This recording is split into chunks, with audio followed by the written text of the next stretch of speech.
Saludos mortales, amigos y hermanos en la fe. Les saluda para acá su amigo hermano en Cristo, Amós Hidalgo Acosta. Y en esta hora vamos a hablar acerca de la influencia que tuvieron los escritores de la Torá o del Pentateuco para nosotros, de la mentalidad de la época, de la mentalidad egipcia, mesopotámica y cananea. Es decir, de esa mitología que hay dentro de la narrativa bíblica. Traemos como una lectura recomendada las páginas 20 a la página 24 del libro para leer el Antiguo Testamento del Charpentier. Lo que nosotros vamos a decir aquí, usted lo puede encontrar en esas páginas. Así que, vamos para allá. Empecemos con la mentalidad egipcia. Para el panteón de los egipcios, el dios más importante, el más grande, era el dios Sol. Interesante que en el Éxodo, una de las plagas son 3 días de oscuridad. Este es un acto avasallante del dios de los israelitas versus el dios de los egipcios. 3 días de oscuridad implicaba la derrota del dios de los egipcios. Por lo tanto, se entendía o bien el dios de los egipcios es inferior o está bajo la autoridad del dios de los israelitas. Esto lo encontramos como una contrahistoria en Éxodo capítulo 10, versículo 21. Más adelante vamos a explicar lo que es la contrahistoria. Charpentier nos dice que el himno al dios Sol, que fue redactado por Akenatón el faraón por allá del año 1350 antes de nuestra era, que posiblemente haya sido como inspiración para que los israelitas también llevaran a cabo la redacción del Salmo 104, pero obviamente dedicado no al dios Sol, sino a el dios de los israelitas. Pasemos a la mentalidad mesopotámica. La mentalidad mesopotámica es fundamentalmente pesimista, ¿sí? Mientras que para los egipcios, después de la muerte hay una vida nueva y resplandeciente, para los mesopotámicos, el reino de los muertos es triste. Ahí están reunidas las sombras de los difuntos para un destino sin felicidad alguna. Toda esta filosofía, toda esta cosmovisión, pues quedará plasmada en algunas mitologías que fueron trayéndose a lo largo de los siglos a través de la tradición oral y posteriormente escrito. Empecemos ahora con la epopeya de Atrahasis. Atrahasis quiere decir el muy inteligente, y figura en una copia que se ha encontrado en Babilonia y que data del 1600 antes de nuestra era. En este poema se nos muestra a los dioses cansados por todas las tareas que han de realizar y por lo tanto deciden en plural, nótese esto, deciden crear al hombre. Esto nos suena como hagamos al hombre en plural. Ellos, de acuerdo a esta epopeya, deciden crear al hombre para que realice su trabajo. Lo modelan con un poco de arcilla, ojo con eso, mezclada con la sangre de un dios degollado. Pero la humanidad se multiplica, la humanidad crece y empieza a ser algo molestoso, ruidoso para los dioses. Mandan plagas, ojo con eso, y finalmente mandan un diluvio.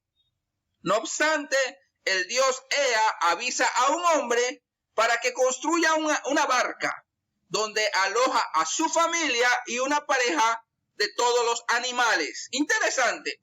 No quiere decir que los autores bíblicos copien, que los autores bíblicos hagan un plagio.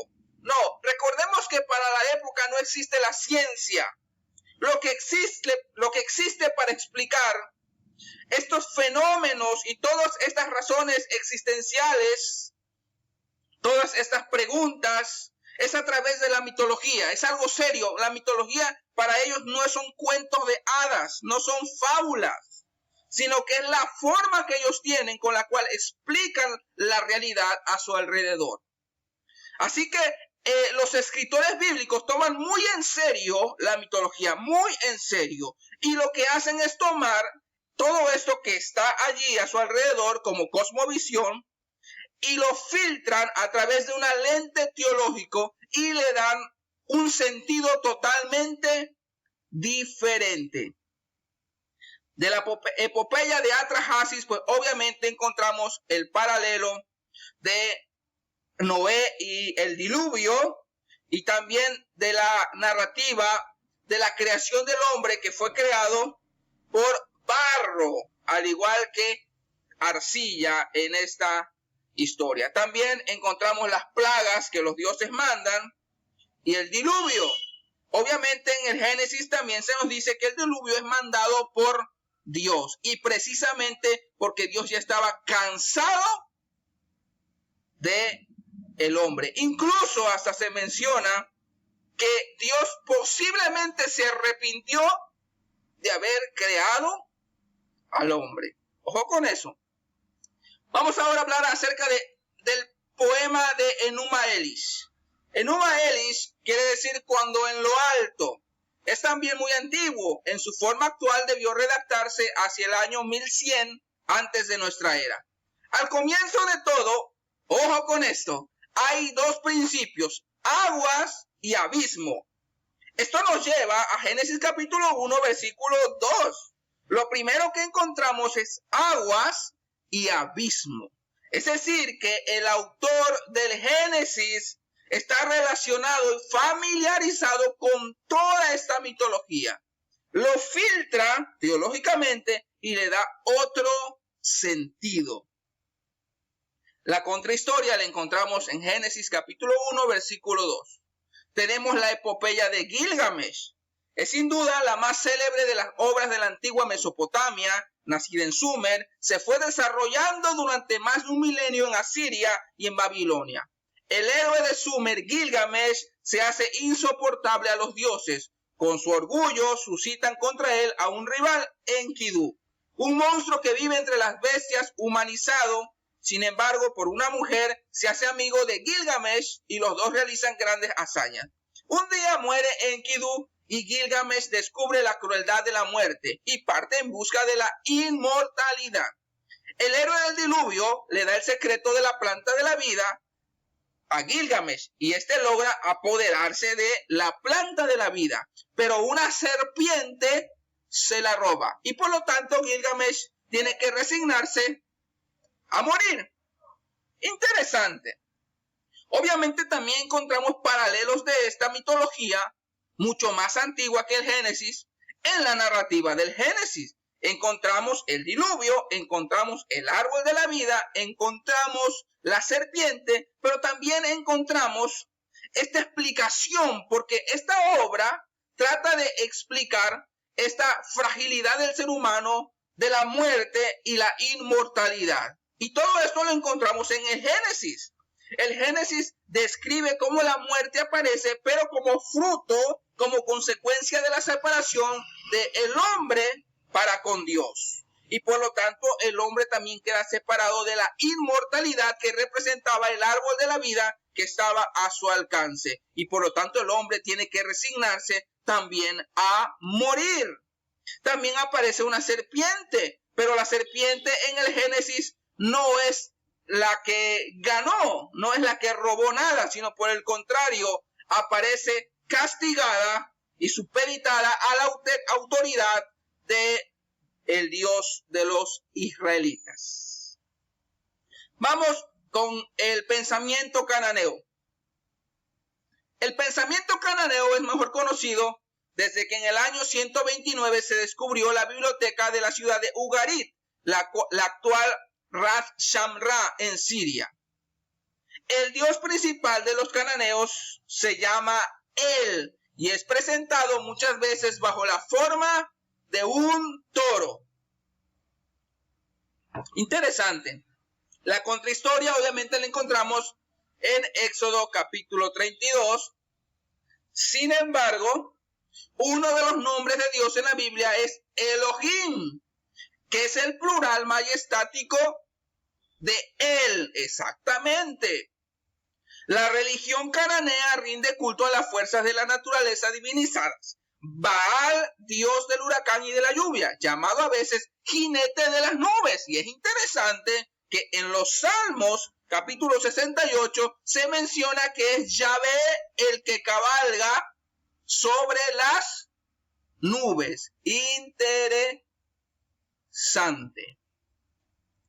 Y para ir concluyendo, vamos a explicar qué es esto de la contrahistoria. Charpentier va a decir que todas estas historias míticas son serias. En la mente de los autores bíblicos es algo serio. Ellos no están tomando cuentos de hadas, ni leyendas, ni fábulas para meter en su narrativa y en su obra. No, es lo más serio que nos podamos imaginar. Nosotros vemos la mitología como algo despreciable, como algo sin valor, porque lo ponemos o pretendemos ponerlo al nivel de la ciencia. Pero en el tiempo que se escribe estos libros, el Pentateuco, no existe la ciencia que tenemos hoy. Existe la mitología para explicar la realidad. Ahora, estas historias míticas son la primera reflexión de la humanidad. Se comprende que la Biblia haya recogido este lenguaje porque obviamente la Biblia es hija de su época. La Biblia recoge este lenguaje para expresar su propia reflexión, pero lo ha transformado profundamente. Es como lo que hizo el pueblo de Israel con el Shabbat. Lo tomó del extranjero, pero le dio un sentido totalmente distinto del Shabbatú babilónico. Frances Ramis Darder dice que en la narrativa bíblica el diluvio no es otra cosa sino que el simbolismo del exilio y que por lo tanto el templo vendría a simbolizar el arca. Bueno, eso es todo y muchas gracias.